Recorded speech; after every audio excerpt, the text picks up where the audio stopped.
കോതമംഗലം രൂപതയുടെ കീഴിൽ പ്രവർത്തിക്കുന്ന ഉന്നത വിദ്യാഭ്യാസ സ്ഥാപനം Viswajyothi engineering college Vazhakkulam. Silver ജൂബിലിയുടെ നിറവിൽ അക്കാദമിക് മികവിന്റെ 25 വർഷങ്ങൾ പിന്നിടുന്ന വിശ്വജ്യോതിയോടൊപ്പം നിങ്ങളുടെ ഭാവി സുരക്ഷിതമാക്കൂ. കോതമംഗലത്ത് പുഴയിൽ കുളിക്കാനിറങ്ങിയ 3 വിദ്യാർത്ഥികൾ മുങ്ങി മരിച്ചു. കോതമംഗലം മാർ ബസേലിയസ് ഡെന്റൽ കോളേജിലെ വിദ്യാർത്ഥികളാണ് മരിച്ചത്. കോതമംഗലത്ത് പുഴയിൽ കുളിക്കാനിറങ്ങിയ 3 വിദ്യാർത്ഥികൾ മുങ്ങി മരിച്ചു.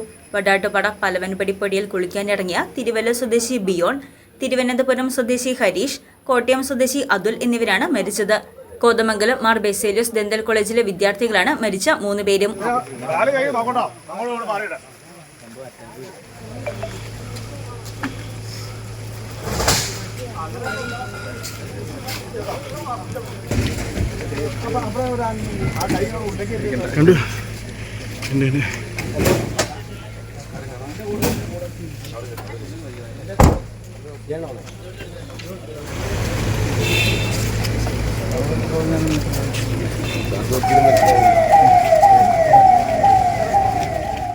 ഒൻപത് പേരടങ്ങുന്ന സംഘം പുഴയിൽ കുളിക്കാനിറങ്ങിയപ്പോഴാണ് അപകടമുണ്ടായത്.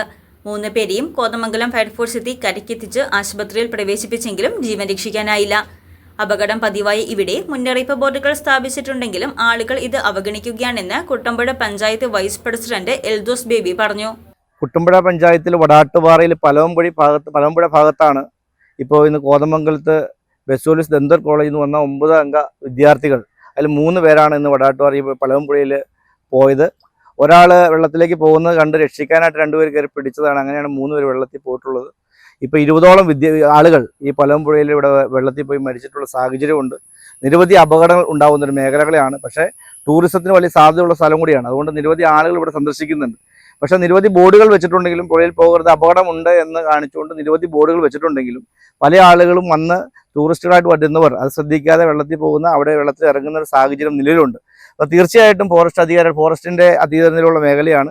ഫോറസ്റ്റ് അധികാരികളുമായിട്ട് ബന്ധപ്പെട്ട് ഇതിനോടുള്ള കർശന നടപടികൾ, മറ്റേ വെള്ളത്തിൽ പോകാതിരിക്കാൻ തക്കവണ്ണമുള്ള നടപടികൾ സ്വീകരിക്കും. അതിനുവേണ്ടിയുള്ള കാര്യങ്ങൾ ബന്ധപ്പെട്ട് അധികാരികളുമായി ബന്ധപ്പെട്ട് പരിഹരിക്കുന്നതിന് നേതൃത്വം കൊടുക്കും.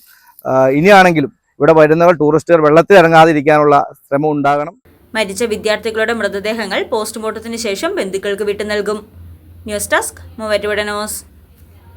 എന്റെ കാഴ്ചയ്ക്ക് ചില ബുദ്ധിമുട്ടുകൾ അനുഭവപ്പെടാൻ തുടങ്ങിയത് ഈയിടെയാ.